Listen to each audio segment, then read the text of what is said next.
देखो बेटा, trigonometrical table में एग्जांपल नंबर 12, ठीक, तो क्या है 6x is equals to sec theta दिया गया है, ठीक है। और दूसरा पार्ट क्या गिवन है, यानी कि इफ है। इफ मतलब हम लोग को ये पार्ट और ये पार्ट पहले से ही गिवन है, ठीक। 6x is equals to sec theta और 6/x is equals to tan theta, ठीक। तो ध्यान से देखना बेटा, इन दोनों की मदद से हम लोग को इस टर्म की वैल्यू फाइंड करनी है, ठीक है। तो ध्यान से देखना बेटा, कुछ नहीं है यहाँ पे, पहले जो फाइंड करना है उसको सही से लिख लो। 9 और ये क्या लिखा है, एक्स स्क्वायर माइनस 1/x², इसको सही से लिखो जरा। तो क्या लिख देंगे इसको, x का स्क्वायर माइनस 1/x², ठीक। अब देखो 6 सही से लिखो, और 9x प्लस 1/x एक ब्रैकेट और x माइनस 1/x दूसरे ब्रैकेट में, ठीक। उसके बाद बेटा देखो ध्यान से, अभी यहाँ पे इक्वेशन नंबर इसको 1 मान लो और इक्वेशन नंबर इसको 2 मान लो, ठीक। तो देखो यहाँ पे पहले इक्वेशन 1 और इक्वेशन 2 को क्या कर लेंगे, ऐड करेंगे, ठीक। सबसे पहले इसको क्या करेंगे, ऐड करेंगे। तो देखो इक्वेशन 1 में लेफ्ट साइड वाले ऐड कर लो और राइट साइड वालों को ऐड कर लो, ठीक। तो देखो बेटा ऊपर कुछ कॉमन आ रहा है 6, तो क्या बचा x प्लस 1/x बराबर sec theta plus tan theta. अब देखो x प्लस 1/x बराबर sec theta plus tan theta एक ब्रैकेट में कर लो, अपॉन में ये जो मल्टीप्लाई का 6 था डिवाइड में आकर, देखो x प्लस 1/x की वैल्यू आ गई यहाँ पे जो फाइंड करना है, ठीक। अब similarly equation first minus equation second कर लो, फिर देखो बेटा क्या होता है। तो 6x लिखा हुआ है माइनस 6/x बराबर, अब RHS sec theta minus tan theta. देख लो एक बार, ये 6x और ये 6/x को माइनस किया, LHS और RHS में sec theta minus tan theta. अब देखो ऊपर कुछ कॉमन आ रहा है 6, तो आएगा x माइनस 1/x बचेगा बराबर sec theta minus tan theta, ठीक है। फिर x माइनस 1/x की वैल्यू आ गई, sec theta minus tan theta, denominator में 6, ठीक है। तो देखो बेटा x प्लस 1/x और x माइनस 1/x की वैल्यू आ गई है। अब यहाँ पे आ जाओ, पुट कर देते वैल्यू 9, ठीक। फिर x प्लस 1/x की वैल्यू कितनी है, sec theta plus tan theta upon 6 into sec theta minus tan theta upon 6, इसकी भी वैल्यू रख दी। अब देखो बेटा मल्टीप्लाई हो रहा है, न्यूमरेटर मल्टीप्लाई होंगे, तो sec theta plus tan theta और sec theta minus tan theta bracket में कर लो चाहे तो इनको। तो यहाँ a plus B a minus B बन गया, तो ये a² माइनस b² बन गया अपॉन 6 6 जा 36, और ये मल्टीप्लाई डिवाइड 9 1 जा 9 9 4 जा 36। तो बेटा ध्यान से देखो,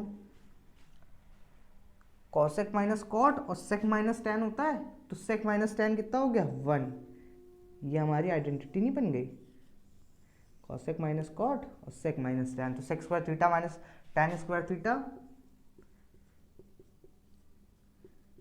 इक्वल्स टू 1 होता है।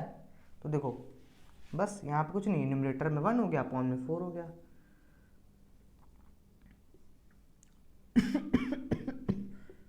एक्सक्यूज मी, देखो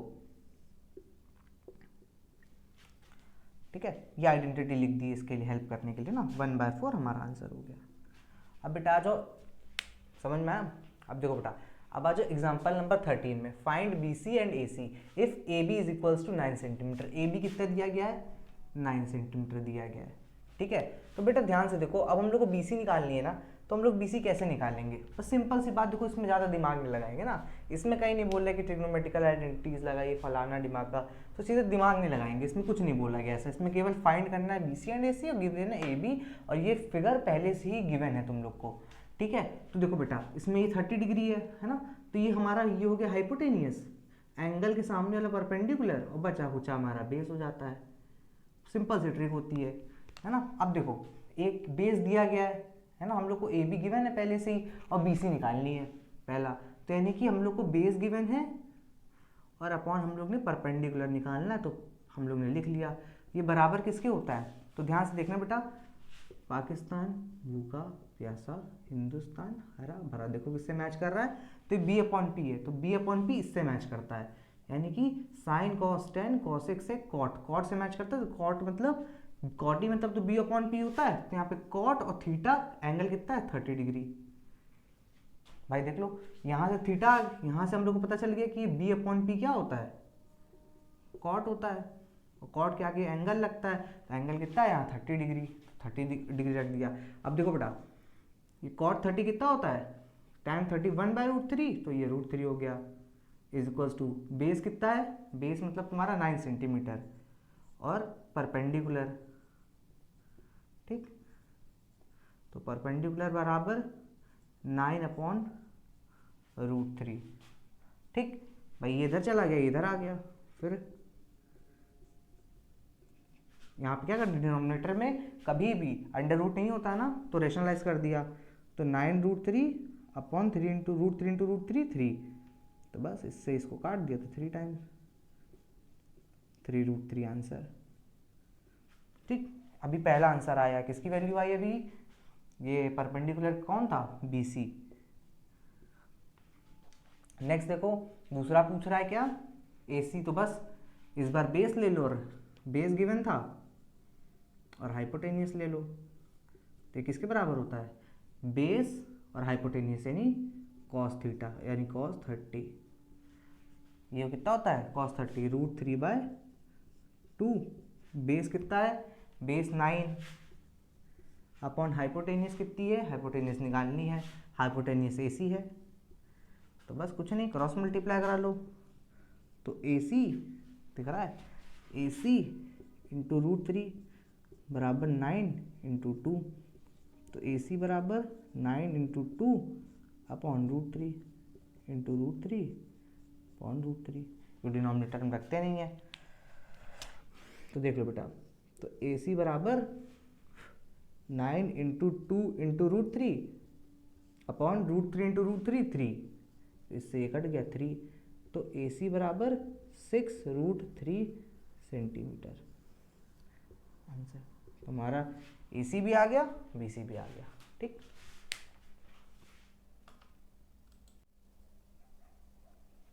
देखो बेटा यहाँ पे क्या है प्रॉब्लम, प्रॉब्लम कहती है एग्जांपल नंबर 14 में find angle C and angle A, ठीक, एंगल सी और एंगल ए फाइंड करना है, एक ट्रायंगल गिवन है ये वाला, ठीक, पूरे क्वेश्चन में केवल ये ट्रायंगल ऐसा बना हुआ है और यहाँ पे 2 वैल्यूज दी हैं, ये 90 बताया गया है, ठीक है बेटा, और एंगल सी और एंगल ए फाइंड करना है, ये कोई थीटा इटा नहीं दिया गया है, ठीक है। ये क्वेश्चन सॉल्व हो चुका है बेटा पहले से, वीडियो शायद रिकॉर्ड नहीं हो पाई थी इसलिए अब ऐसे ओरली देख लो थोड़ा, उसको सॉल्व भी करेंगे बीच में।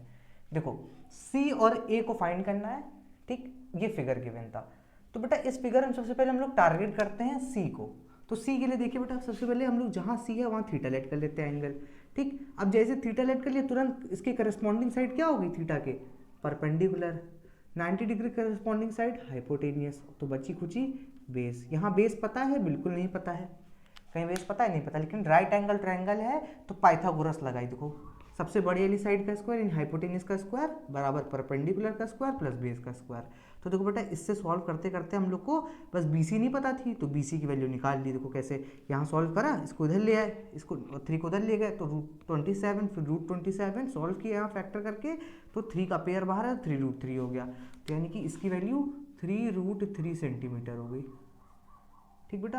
अब देखो बेस मिल गया, अब हम लोग को क्या करना था बेटा, कोई भी हम लोग ने क्या करना था, एंगल सी निकालना था, ठीक है, जिसको थीटा माना था हम लोग ने, तो हम लोग क्या करेंगे, हम यहाँ पे कोई भी कोई भी दो साइड्स ले लो जो मन में हो, देखो यहाँ रूट लगा है तो इसको काय के लिए खतरनाक ले रहा हो, तो यहाँ पे एक्सक्यूज मी, तो यहाँ पे बेटा परपेंडिकुलर और हाइपोटेनियस ले लो, तो देखो हमने लिख दिया है परपेंडिकुलर और हाइपोटेनियस, ठीक, और ये क्या होता है परपेंडिकुलर और हाइपोटेनियस, फिर हमने यहाँ से मैच किया तो ये हम लोग को मिल गया साइन पे, ये साइन की वैल्यू होती है, तो हम लोग ने इसको साइन और थीटा कितना लिख दिया, जितना हम लोग ने लिया था सी था तो सी लिख दिया यहाँ पे, तो साइन सी बराबर परपेंडिकुलर हाइपोटेनियस, फिर अगले स्टेप में वैल्यू रख दी, साइन सी बराबर 3/6 कट के 3 1 जा 3 3 2 जा 6, तो साइन सी बराबर 1/2। देन साइन सी बराबर, अब ये किसकी वैल्यू होती है, साइन 30 की वैल्यू होती है, तो साइन 30 रख दिया, साइन से साइन कट गया, एंगल सी बराबर 30 डिग्री। तो हम लोग को एंगल सी कितना मिल गया यहाँ पे, 30 डिग्री मिल गया। अब हम लोग जानते हैं, क्या जानते हैं, किसी भी राइट एंगल ट्रायंगल में, है ना, अगर दो एंगल गिवन है, मतलब कोई किसी भी ट्रायंगल में अगर दो एंगल गिवन, तो यहाँ पे देखो एक ट्रायंगल था, यहाँ 90, ये 30, पता चल गया था। तो बस वी नो दैट ट्रायंगल की क्या, तीनों एंगल का सम 180 होता है। तो बस दो एंगल जो पता तो उनकी वैल्यू रख दी, तो एंगल ए की वैल्यू कितनी आ गई सॉल्व करके, 60 डिग्री। तो देखो ध्यान से, एंगल सी और एंगल ए की वैल्यू आ गई। ठीक, समझ में आया, कोई प्रॉब्लम। अब सुनो नेक्स्ट एग्जाम्पल नंबर 16 में ये गिवन है पार्ट और ये फाइंड करना है ना। देखो बेटा, कहता है साइन थीटा बराबर कॉस थीटा। तो देखो sine theta minus cos theta is equals to 0। ठीक, अभी sine theta minus cos theta minus का उधर जाके प्लस का हो जाएगा। ठीक, तो साइन थीटा बराबर कॉस थीटा। ठीक बेटा, अब ध्यान सुनना बेटा। अच्छा, हम लोग कर क्या रहे हैं एक्चुअली, हम लोग क्या कर रहे हैं, जो हम लोग को फाइंड करना है पहले उस पर देखते हैं। उस पर केवल थीटा की वैल्यू तो नहीं गिवन है, कभी थीटा की वैल्यू गिवन होगी तो इसमें रख देंगे और आंसर निकाल लेंगे। तो थीटा की वैल्यू निकालने की कोशिश कर रहे हैं। तो क्या किया हम लोग, सबसे पहले कॉस थीटा को उधर ले गए, तो माइनस का कॉस थीटा प्लस का कॉस थीटा हो गया। अब यहाँ मल्टीप्लाई 1 कर लिया, क्यों, क्योंकि अब ये मल्टीप्लाई में इधर आके डिवाइड में हो जाएगा। तो sine theta upon cos theta is equals to 1। देखो बेटा, यहाँ पे कितनी बढ़िया ट्रिक लगाई गई है। क्या कि सबसे पहले माइनस में था, पहले माइनस इधर से उधर गया तो माइनस वाला प्लस में हो गया, है ना, तो कॉस थीटा प्लस में हो गया। फिर उसको यहाँ पे क्या कर दिया गया है, मल्टीप्लाई कर दिया गया है 1 से। जैसे मल्टीप्लाई किया, अब इधर आया वापस तो डिवाइड में आ गया। तो ये टेक्निक है ना। तो यहाँ पे देखो लॉजिक भी सही है, बिल्कुल कोई गलत भी नहीं है। तो कंफ्यूज मत होना कि ये तो हम लोग गलत कर रहे हैं। अभी उधर से उधर गया माइनस में, माइनस से प्लस में हो गया, फिर इधर से वापस आया तो प्लस में हो रहा है। तो इससे बढ़िया क्या है, तो ये टेक्निक होती है ना, कि यहाँ से मल्टीप्लाई में उधर गया, माइनस से उधर गया तो प्लस में, फिर एक मल्टीप्लाई 1 किया तो डिनोमिनेटर में वापस आया, है ना। तो देखो sine theta upon cos theta, तो जितने पागलों को नहीं पता है तो जान ले, टैन थीटा बराबर sign theta upon cos theta. ठीक, मैंने पिछली वीडियोस में भी बता रखा है सारे फॉर्मूले, एक वीडियो में तो सारे फॉर्मूले बता रखे हैं हमने लाइन से शुरुआत में। ठीक, तो यहाँ पे टैन थीटा बराबर 1। अब बेटा टैन थीटा में, यानी कि टैन में 1 किसकी वैल्यू होती है, टैन 45 डिग्री की, तो थीटा बराबर 45 डिग्री। तो देखो टारगेट हमारा लॉक हो गया था, थीटा की वैल्यू निकालनी, देखो यहाँ से निकाल ली। अब यहाँ पे सॉल्व करते हैं हम लोग, क्या, साइन की पावर 4 45 डिग्री प्लस कॉस की पावर 4 45 डिग्री। तो साइन 45 कितना होता है, 1/√2 की पावर 4 प्लस 1/√2 की पावर 4।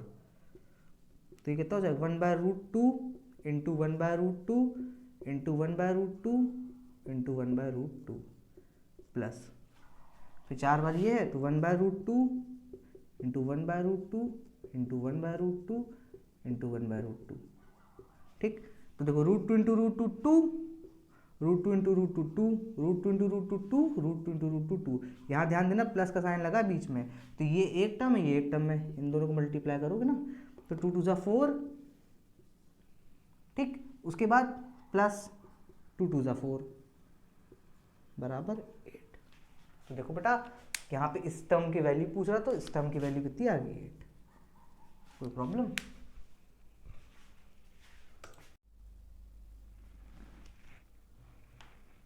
देखो बेटा, अब एग्जाम्पल नंबर 17 पे आते हैं। एग्जाम्पल नंबर 17 में देखो क्या कहता है, इफ मतलब गिवन क्या है कि sine x plus cos y बराबर 1, ये पार्ट गिवन है हम लोग को।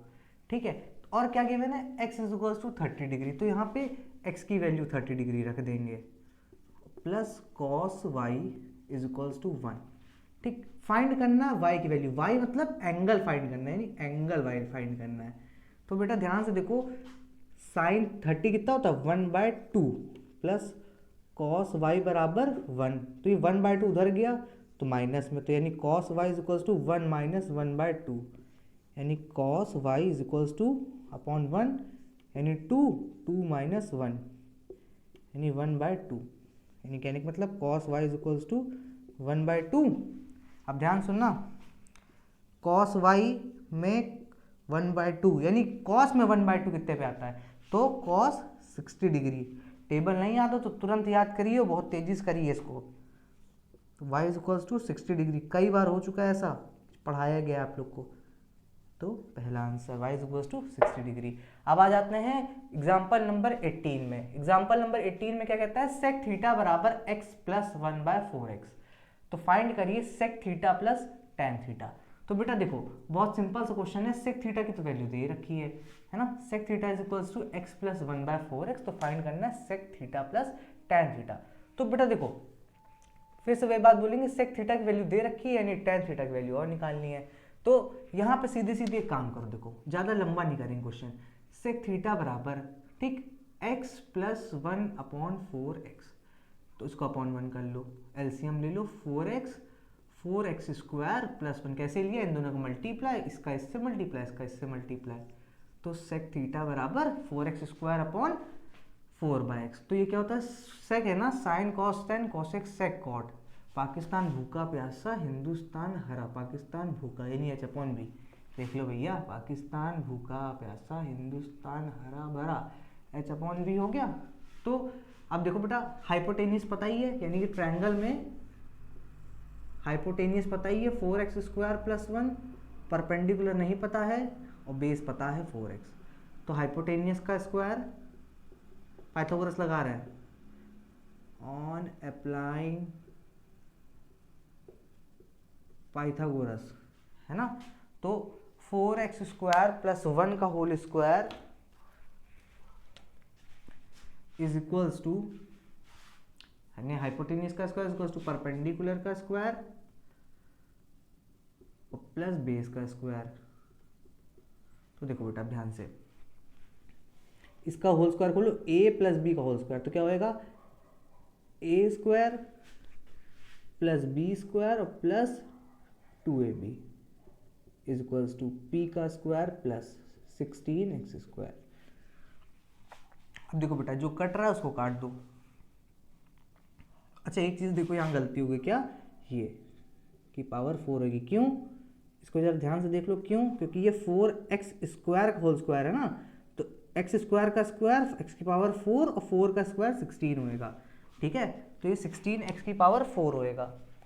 नेक्स्ट देखो बेटा, अब देखो कुछ कट रहा है, कुछ नहीं कट रहा, तो इसको उधर ले आओ, तो हो जाएगा 16x की power 4 plus 1 plus 8x square और minus 16x square is equals to p का स्क्वायर। इतना है समझ में। अब ध्यान देना बेटा, यहाँ पे यहीं पे ट्रिक लगती है, 16x की पावर 4, ठीक, और इन दोनों को सॉल्व किया तो माइनस 8x स्क्वायर और plus 1 is equals to p का स्क्वायर, ठीक। अब बस मुद्दा क्या है, इस टर्म को अगर फैक्टर कर लिया तो पूरा क्वेश्चन इजीली सॉल्व हो जाएगा। तो इस टर्म को फैक्टर हम लोग बहुत पहले भी कर चुके हैं, क्यों, क्योंकि ये टर्म अब हमारी औकात से बाहर चला गया है ना।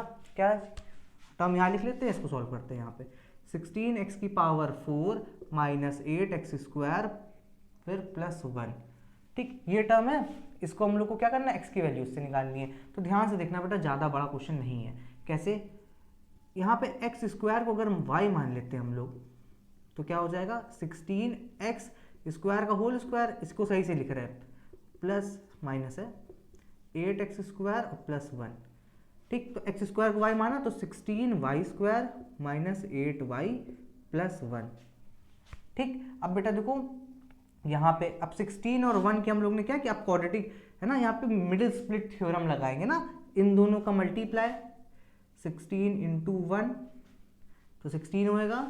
अब जो आया उसके फैक्टर कर लीजिए, तो 2 8 2 4 2 2 2 1। अब 2 डैश लगाए बीच, फिर जो कांस्टेंट होता है उसके पीछे का सिंबल बीच में लगाइए और इज इक्वल्स टू लगाइए, और जो y होती है इसकी जो बगल में कोफिशिएंट होता है उसको लिख दीजिए, यानी 8 लाना है। तो 2 2 जा 4 4 2 जा 8, नहीं और किसी तरीके से 16 से 8 आएगा, देख लीजिए 2 2 जा 4, बस हो गया, 4 प्लस 4 से आ गया, 2 2 जा 4 2 2 जा 4। तो यहाँ पे अब देखिए ऐसे करेंगे, 16x स्क्वायर माइनस y लिख लिया पहले, फिर अब 8 की जगह देखो -8y लिखना चाहिए था, लेकिन बस 8 की जगह क्या 4 + 4 लिख देंगे +1 16y² -4y, फिर अंदर मल्टीप्लाई किया -4y +1, इन दोनों में कॉमन खींचा तो क्या कॉमन आ रहा है 4y कॉमन आ रहा है, तो यहाँ 4y -1। ठीक, अब यहाँ पे देखो बेटा कुछ नहीं तो +1 कॉमन आ रहा है, तो वापस लिख दिया 4y -4y +1 लिख दिया अंदर +1 कॉमन करके। अब देखो बेटा दोनों ब्रैकेट के बस सिंबल अलग अलग है, तो सिंबल अलग अलग है, देखो ये प्लस का 4y, ये माइनस का 1, ये माइनस का 4y, ये प्लस का 1। ऐसे क्वेश्चंस के लिए क्या करते हैं, बस एक माइनस कॉमन कर लेते हैं। देखो बहुत आसानी से कैसे, प्लस का 1 है, बस यहाँ -1 कर लिया, तो ये साइन पलट जाएंगे, तो 4y और माइनस का 1। अब देखो दोनों ब्रैकेट सेम हो गए, तो इसमें से ये देखो ये एक टर्म ये है पूरा, एक टर्म ये है पूरा, है ना, और ये पार्ट कॉमन आ रहा है, तो 4y -1 और दूसरे में 4y -1। ठीक, और ध्यान से देखो बेटा y की वैल्यू, क्योंकि हम लोग को क्वेश्चन तो x में दिया गया था ना, देखो चेक करो, तो हम लोग ने y में आंसर निकाला, तो y की वैल्यू रख दो x², तो क्या हो जाएगी 4x² -1 और 4x² -1, दो बार आ गया। अब यहाँ पे यानी कि हम लोग ने इसको सॉल्व करके आंसर ये लिया है, तो इसकी वैल्यू ये रख दें यहाँ पे, तो देखो तो 16x⁴ -8x² +1 को सॉल्व करके 4x² -1 एक ब्रैकेट में और दूसरे में भी 4x² -1 आया बराबर p का स्क्वायर, तो p = अंडर रूट, स्क्वायर उधर गया तो अंडर रूट बना, 4x² -1 एक ब्रैकेट में, 4x² -1 दूसरे ब्रैकेट में भी। अब देखो ये दोनों मल्टीप्लाई में हैं और यही पेयर पूरा कॉमन हो गया, तो 4x² -1 कॉमन हो गया, मतलब भैया कॉमन वॉमन नहीं लिया है, यानी कि जैसे अंडर रूट में 2 × 2 होता है, तो ये 2 का पेयर बनता है तो 2 बाहर आता है, ऐसे पूरा ये दोनों का, जैसे यहाँ पे 4x² -1 4x² -1 बराबर p² था, उसके बाद हम लोग ने यहाँ पे स्क्वायर उधर ले जाके अंडर रूट बना दिया, तो p का वैल्यू 4x² -1 आ गया, क्यों, क्योंकि अंदर पेयरिंग बन गई है ना, पेयर बाहर आ गया, p का वैल्यू आ चुका है। तो देखो बेटा जैसे ही p का वैल्यू आ गया, हम लोग ने तुरंत क्या किया, p देखो p का वैल्यू आ गया, b का पता था, है ना, ये देखो बेस ये था और हाइपोटेनस तो पहले से पता था, p b h तीनों आ गया, tan थीटा निकाल लिया, perpendicular upon base 4x² -1 4x। देखो tan sec थीटा यहाँ है, tan थीटा यहाँ पे है, तो sec theta plus tan theta की वैल्यू sec थीटा की 4x² +1 4x और tan थीटा की 4x² -1 4x, दोनों का क्या किया हम लोग ने एलसीएम लिया, तो डिनोमिनेटर सेम आया दोनों का। अब बेटा देखो जब सेम आया तो हम लोग ने ऊपर का भी रख दिया, तो 1 से 1 कट गया, तो यहाँ 8x² 4x, x से x कट गया 1, 4 से 8 कटता और 2 टाइम्स, तो 2x बचा, वही हमारा आंसर हो गया। ठीक है, एक बार और समझ लो बेटा, सेक थीटा बराबर ये वैल्यू दी थी, यहाँ पे हम लोग ने तुरंत एलसीएम लिया, एलसीएम लेने के बाद हम लोग ने तुरंत क्या किया, यहाँ पे हाइपोटेनस अपॉन बेस मेंशन करके ट्रायंगल निकाला, ट्रायंगल निकालने के बाद उसमें वैल्यूज h और b की पुट करी है, तो p अननोन था, तो p को टारगेट किया और p की वैल्यू निकालने बैठ गए, तो देखो बेटा p छोड़ दिया, ये बाकी सब कुछ इधर लिया, एक तरफ लाते ही सबको माइनस कर दिया आपस में, तो यहाँ पे 16x⁴ -8x² +1 = p² फंस गया।